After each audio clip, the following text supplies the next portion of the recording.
morning, everybody. This is Robin Ayub reporting live from Greece. I was chatting with Tim earlier. I'm in Hania, Crete, and today we're recording episode 119 of the Localization Fireside Chat podcast. And sorry, I've got a little puppy barking behind here. I'm not sure if people can hear it. I've got a very good sound isolation headset, but some of these dogs, sometimes they bark pretty hard. Hopefully it's not too annoying to people.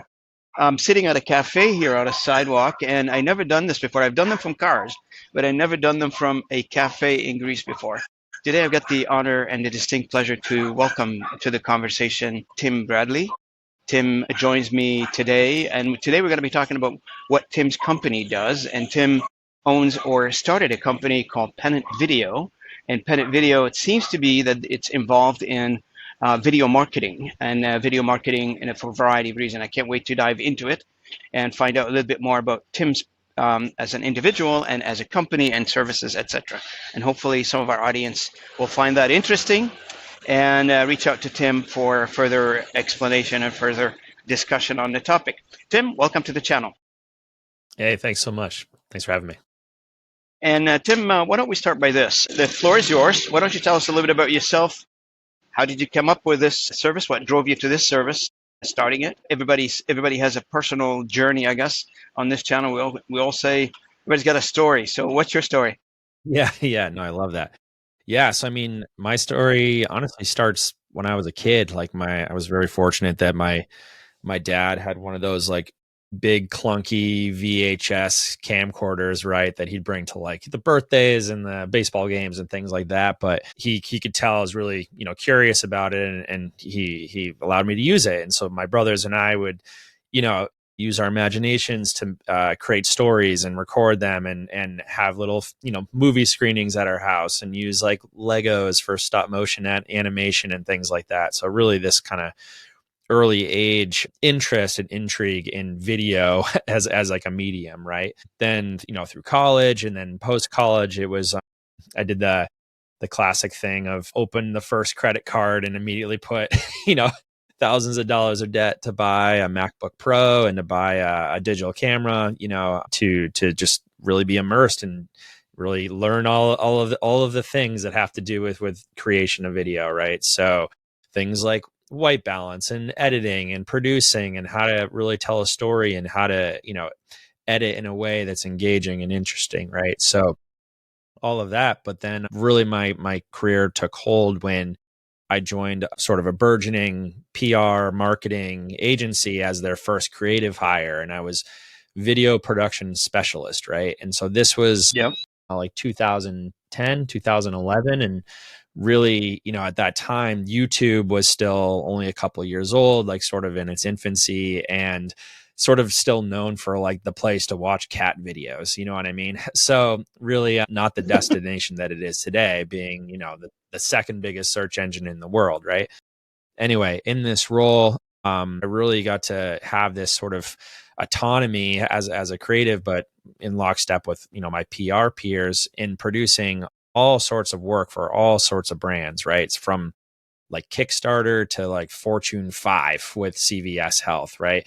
We would produce everything from, short form sizzle reels to documentary, short films to testimonials to event coverage to sort of every type of content that you now see on behalf of a brand, right?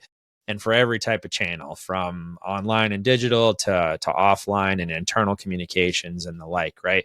So really, I sort of forged my craft and built a really strong team. And after 12 years there, it honestly just got to this point where there was so much volume of work being required and requested to like fill, the quote unquote like content calendars, right? That it just became such a churn and hamster wheel of I couldn't tell if we were really making an impact with any of this anymore, right? It was just like, we're producing podcasts, we're producing live events, we're every type of video imaginable and every type of length and every type of channel, that it just, for me, I couldn't tell if what we were creating was like providing value to the audience, if it was really helping inspire and inform better decision making, right? Which is really the goal on behalf of a creator, right? So then I partnered up with two of my partners, and we founded Pennant Video Company. And so we're a mid-funnel focused agency, a video first agency, right? And we really help marketers build the right types of video tools to support sales enablement, and these sort of like inflection points for their brand to, again, help empower and inspire better decision making on behalf of audiences. So it might be easier to say what we don't do. We don't do like commercial advertising. We don't do this sort of bottom of the funnel, like fandom building, like not a lot of social media or like series or podcasts or event coverage or sort of that employer branding type of work. It's really this sweet spot of the mid funnel where we're meant to, continue with engagement, but really build trust with each of the touch points of a video, using video as that medium to do that. Right. And we do a lot of work in B2B, business to business, right? So those sales cycles end up being like a year long often. So it's like, how do we build trust at each touch point of the buyer's journey to, again, lead towards ideally conversion, but at least better decision making, right? So anyway, that was a lot. It's probably a bit to unpack there, but that's kind of from a kid there's so much to now unpack where I'm. There's so much to unpack there, Tim. I mean, you threw the entire recipe here at the audience. So one of the biggest questions is, I guess, for those who are not familiar, why don't you explain what mid-funnel mean for business? I'm assuming business to business, not business to consumer, I'm guessing in this case, right? Yeah, well, I mean, it's really respective to like the holistic buyer's journey. And that can be both B2C and B2B. I mean, really it's H2H, human to human a lot of the time, right? But it's really this funnel is like I'm not even really sure how it began, but just sort of this like common architecture of like three sort of main points in a buyer's journey: awareness, like becoming aware of a brand; consideration; and then decision, right? So the consideration phase is that mid funnel, and it's really the sort of like messiest part of any buyer's journey, right? Because it's like, how do you go from I've just heard of you to, I'm closed and now I'm a fan, I'm going to continue to pay attention to what you're doing, right? So that messy middle is really where brands, they put in a ton of effort and a ton of they need to build a lot of clarity in this moment, right? And so we, as a video marketing partner, support brands in that way. Yeah. And in your opinion, when, from business to business, you mentioned something very interesting earlier, which we all go through, I guess, is the long sales cycle. So how often do these companies that you deal with, they need to come back to refresh that video or create more touch points of the same nature, I guess? Top of mind kind of a touch point. I'm assuming it's that what you're referring to. Yeah, exactly. And so the way we help brands is we have this framework called the video marketing trifecta. Okay. And so it's based on these three sort of core principles of differentiation, demonstration, and validation, right? So you need each of these prongs of this trifecta to have a successful, like well-rounded story that builds trust along each of those touch points with an audience, right? So we'll start with differentiation, right? So like advertising has done its thing, you've sold a click, and now this prospective buyer has arrived somewhere, likely a landing page or your website, which is of course your 24/7 salesperson, right? So from there, your audience is really looking to understand, like, is this for me? Like, do I see myself in this? How does it work, right? So ultimately, that you need that differentiation point immediately. So we build this tool called an anthem video, which is ultimately the mechanism to express your why, like why you exist, why you're different, why your audience should care, right? So ultimately, these tools, that tool in particular, really speaks to like the hearts of an audience, right? And it should ultimately be that like reflection of that audience on behalf of the brand, right? So now you've built one rung of trust, right? From there, the next prong of the trifecta, that demonstration, right? So ultimately, that explanation, that explainer video that describes what you do and how you do it, right? Do it in a way that's story driven. So, there's that sort of conflict and resolution that, again, that your audience is seeing themselves through this tool, this video, right? And ultimately, there ends up being a number of explainer videos for a brand, right? Whether it's industry expertise or lines of business or different products, right? And then finally, that last prong of the trifecta, that validation, right, is really those customer stories, those endorsements from your customers, right? Those testimonials that really help through that third party validation describe who this is for and where, right?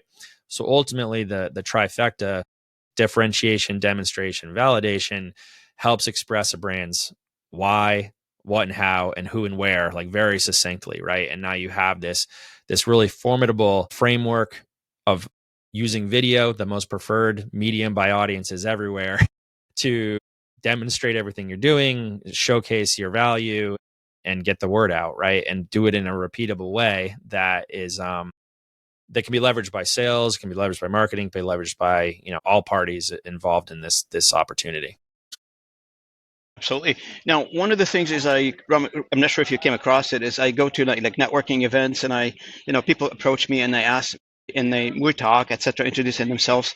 And first question I ask, what do you do? What does your company do? And how many times, I can't tell you how many times I've been through these conversations with the individuals, like try hard to explain to me what they do, and they end up confusing me more than actually telling me what they do. They go into that long spiel of what they do, and I'm still shaking my head. I still don't understand. And I've kind of, been around for a while, and I got a good head on my shoulder, I think, and I can grasp things easy. But to me, is the more complex the what you do message is, the more people not going to be able to buy it. In fact, I heard something this week on LinkedIn. Somebody posted something that says, "You confused me. I don't understand what you're selling. Therefore, I can't buy it." How do you work through this? How do you work through this messaging, if you will, in reducing the complexity of people trying to sound smart in some cases? I'm sorry, to some people. Some people do try to sound smart, but they end up confusing the audience. Yeah, I mean, the main thing in the most simple way is, like, especially for us, like, there is no one video that can answer all of those questions in one fell swoop, right? Because if you did, it would be a whatever, like a 30-minute, hour-long thing, and that's not the point, right? You're trying to like drive interest and intrigue and build on that consideration, right? And use each of these tools to build trust with each piece of each tool, right? And so, like, how do you do that over a long period of time and a number of stakeholders, right? So again, especially in B2B, it's like you as a brand likely have like one user of, let's just say it's a piece of software, right? Like one user of this software, or at least a persona of a user, right? However, that user needs to be able to like ladder up internally to, probably some sort of a CFO, like someone that is going to actually buy this thing. And maybe some sort of executive leadership, like a CEO, especially if it's like a piece of software that changes the sort of paradigm of how work is done inside the business, right? And so you're not only building trust with like the individual buyer, but you need to that these tools, these videos need to give enough of an explanation and enough of that like demonstration for that champion that main user, right, to be able to say, I have the courage to now ask for this further up the chain. You know what I mean? So the more you can really like showcase the value of this thing to your ideal buyer, the more they're going to become that champion for you, the brand, to get that stakeholder agreement, basically, right? To say like, sure, let's commit to this. So one other thing is I came across in my career is, you hit on it as well, Tim, is that having those testimonials from your customers, which is very powerful in a business video. How do you go around the policies to some of those large Fortune 500 companies or Fortune 1000 companies that says, no, we don't participate in that. We're neutral. We want to treat all of our suppliers equally. So therefore we can't do preferential between one versus another. How do you go around that? I'm sure there's relationships and a bunch of other things that takes place, but as a broad brushstroke, if you will, that's the status. Purchasing departments normally, or customers normally, don't give you that opportunity because they think, or I mean, they're true, that it's going to give you a bit of an advantage, and they don't want to do that. Have you come across that, and how do you solve it? Yeah. There's a couple different sort of paths to success there. One is, especially if you've never done like a customer hero video or an endorsement video before, it's hard to sell in your intentions without that original video. You know what I mean? Like you kind of need to show them what you're planning to do before you actually do it. So I always encourage to, if you have sort of like tiers of clients, right? So it's say A clients are those like big enterprise ones you just described, right? But maybe you have some Bs that are more representative of like an industry subset or a region or a location, right? And then your Cs are more like, yeah, they're not the most maybe like alluring of like logo, so to speak, or maybe you've never really heard of them, but they have a really unique story, right? So I always encourage sort of looking at your tiers of like B and C clients and be like, well, which ones actually have like really interesting stories that we came in and we solved them, we solved their challenges for them, and now they're like incrementally more successful, right? Like the ROI has been proven out, right? It's like those B and C tier customers like really value the marketing efforts that you're putting behind this, the production value that you're putting behind this to tell their story, to paint them and then the picture of a champion or of a hero, you know what I mean, in their own right, industry or otherwise. So that's always like a really good path, is to start with one of those, build up, that single video, that single endorsement video, or a small series of them, right? And then use those to sell in to the A tier clients and be like, hey, like this is what we want to do on your behalf. They go, oh man, this looks great, a little bit of FOMO, and now they're more intrigued, right? The other way to go about it is if they've already agreed to do a written case study in the past, right? And the storyline still exists, like the same sort of like internal champions still exist.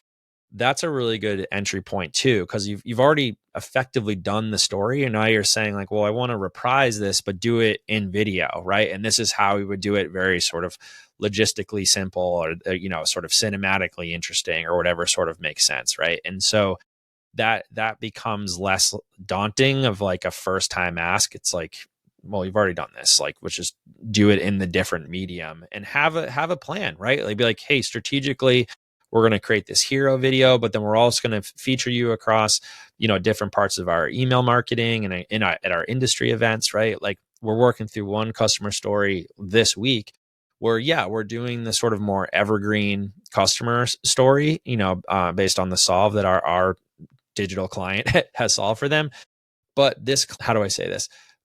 Our client's client is also at an upcoming live event, right? And so we're producing a sort of a teaser of sorts that's going to become like that entry video for that customer to walk out on stage to. You know what I mean? So it really builds this sort of like cool architecture into the run of show of this live event. And of course, the guy who's going up on stage, it's like representing the client's client, is like, yeah, I would love to do that, So it's sort of just thinking sort of creatively too of how you can best reflect this buyer, or sorry, this client's intentions and what they need out of their own marketing too. So Actually, something one important more. for The last one is go more ahead. just sort of like, sorry, just the last one is it's a lesser, like it wouldn't get you the yes, but it might get you from like a maybe to a yes, is be like, well, we're investing in this production value, this camera crew and all the value that has, and be like, we can offer you a B-roll package, or basically like a string out of all the shots that we capture here, and you can use it in your own marketing too. So that tends to be a good moment to like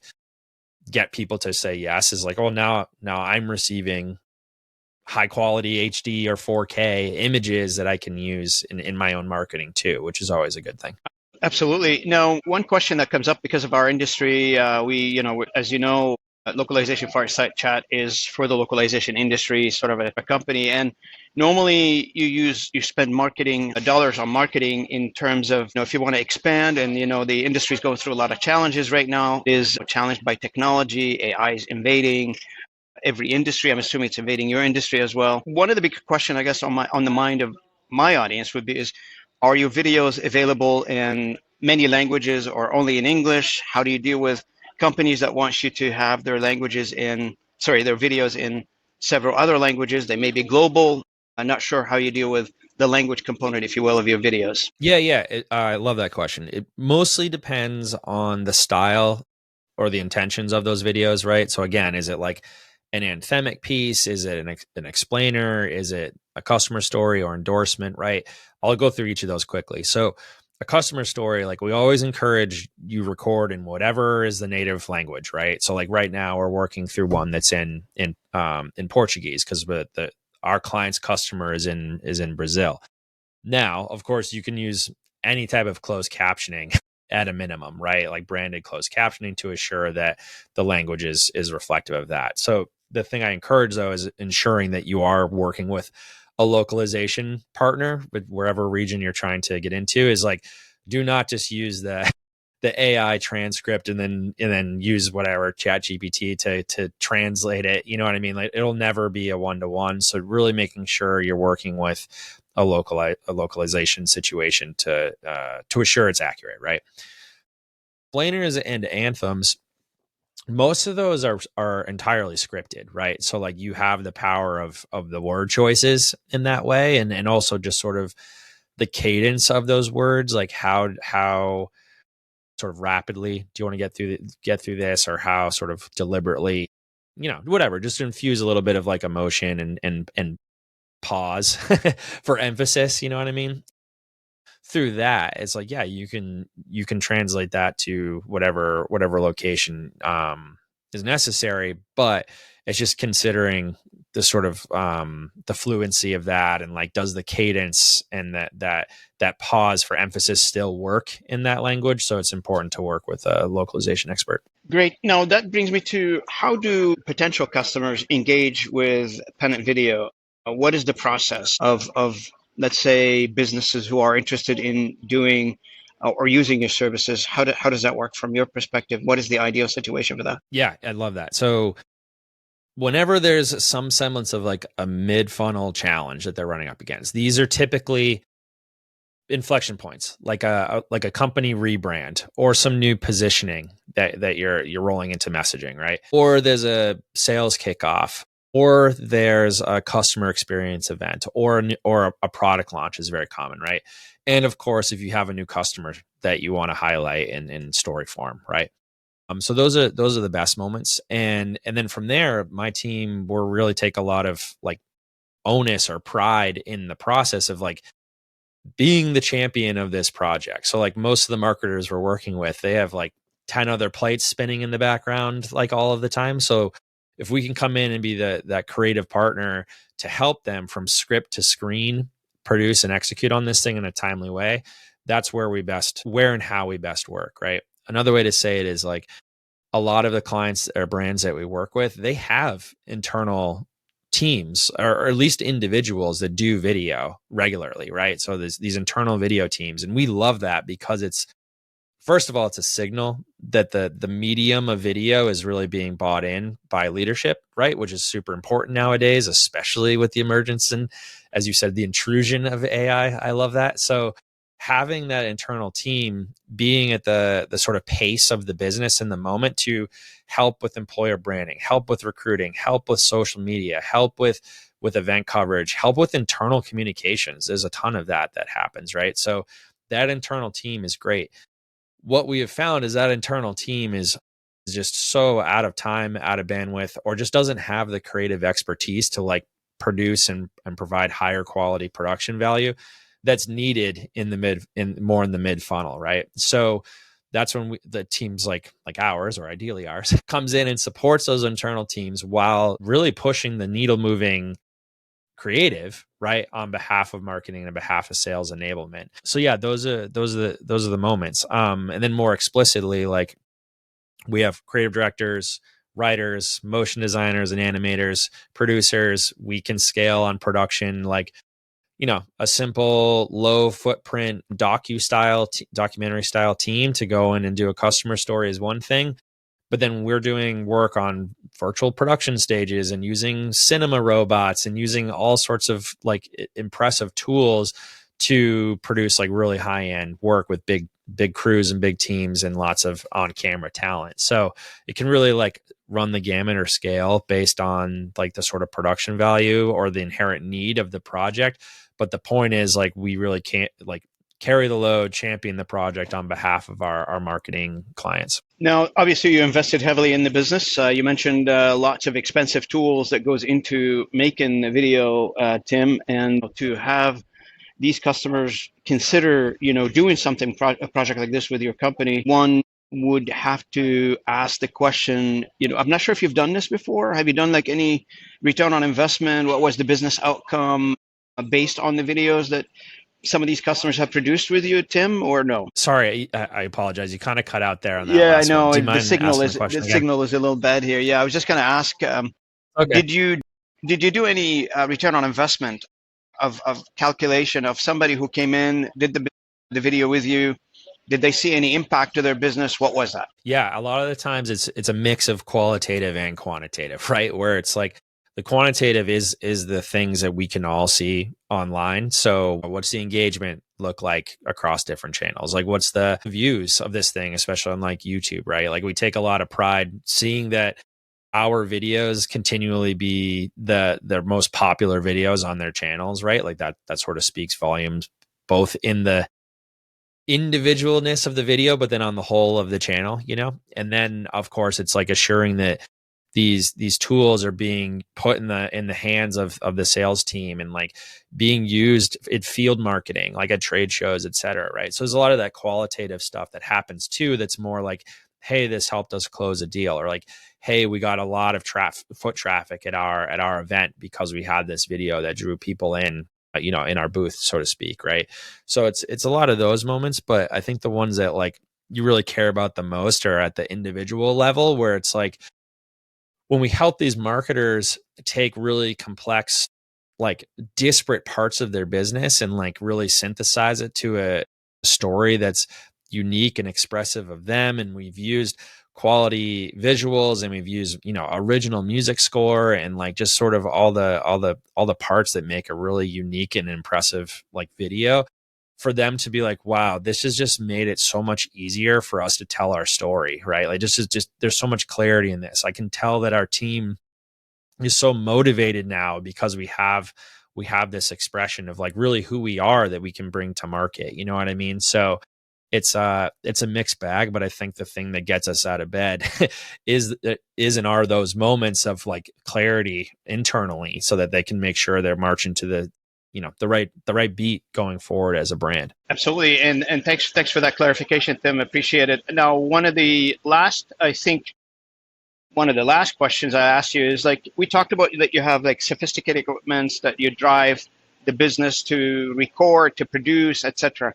On the human side, can you speak to that a little bit? Like what kind of talents your company, Pennant Videos, would have internally or externally, however you hire these individual contract basis or full-time employments. And the other thing too, I should have Yeah, asked, yeah, I guess, yeah. earlier, just give us an idea of geography, where you guys are located, your virtual company, you actually have offices, just to give some touch points for your company as well. Yeah, I appreciate that. Yeah, so Pennant, we are all remote. Creative director, writer, he's in Oregon. Creative director, head of motion graphics, he's in Texas. I'm north of Boston. I'm founder, but also sort of executive producer. Senior producer, she's around the Boston area. Art director, motion designers in New Hampshire. Editors, sort of all around, right? So as you can tell, it really time zone indifferent. But and then when it's time to do production, so with cameras and lighting and audio, et cetera, we crew according to the project, right? So like where we need to be location wise, what is the sort of style of the project, and what's the right like creative to help bring that to bear, right? And then my business partners also have a commercial advertising production company in Boston. They have a headquarters, right? They have the physical office, and they also have a handful of producers and video and post producers, like video editors, right? So we tend to sort of resource and share talent based on sort of utilization of any given month, which is really healthy for both businesses to like expand accordingly. Excellent. First, I want to thank you for the information that you gave us today. I really appreciate the time that you spent with me and the information that you gave us about pen and video. And I just want to ask, I guess the last question would be, is anything else you like the audience who don't know you and are thinking about video for their business, to consider you? Like, what other things that you can tell them, perhaps to persuade them to perhaps select Pennant Video for their next project? Yeah, I love that. I mean, there are a lot of super talented creatives out there, right? I think the thing I always encourage or advise is like, how do you look a little bit beyond the sleekness of the video, or of like the production value, right? Like the playing field is like pretty leveled, right? You got from iPhones to cinema cameras, like you're really only as good as the best as the camera you have in your hand ultimately. So it's really like, how do you look for that true like partnership, and that resource, that partner to look at your playbook strategically, right? So take 2020, like how can we as Pennant best advise brand in like where to resource accordingly to assure that video is first and foremost, and that it can have that ripple effect across all of your digital, right? So meaning, if you create that sort of flagship asset, let's say that anthem video, right? It's like you've just compressed so much of your messaging into a tight sort of 60 seconds that is like of a ton of value to be used across any other conversations you're having, right? All of the visuals that were either captured in camera or designed in motion design can be leveraged across all your digital assets, right? Like all of your social, all of your email, all of your decks, your print, even trade show booths, right? So just sort of like working with a partner that is thinking beyond just the single deliverable, right? And like, how does this make an impact, not just in the moment and purpose of this video, but on your business, right? That impact that can be building a library that is like sustainable going into the future and really represents your business, right? So as you can tell, we take a lot of pride in making sure like we foundationally understand like, why are we creating this, right? To assure it's going to be successful in the now, but also into the future. Absolutely. Tim, I want to thank you so much. Appreciate your time with me. And although I'm on holidays here, I don't know if this is going to be okay. We may have to do I don't know if I'm going to have to be able to do the exact video editing that I normally do. But if we do need to do a take two of this episode, I'll reach out to you and we'll schedule something when I get back to the office the week of October 3rd. But I think we got it, but we'll see how it goes. I don't know yet until I see the Riverside is pretty, funky sometimes. Until I see the last recording version of this, we'll figure it out. But first, I want to thank you so much for coming online with me and trying this episode as far as we can take it at this point. I guess I'm at the mercy of Vodafone here. The signal is a bit flaky, but whatever. I think we pulled it off. Thank you so much. Yeah, I think we did too. And really, no worries if you want to do it again. And I just hope you have an amazing trip with your family. Thank you so much, Tim. Until later. Bye now. Bye-bye. There you go.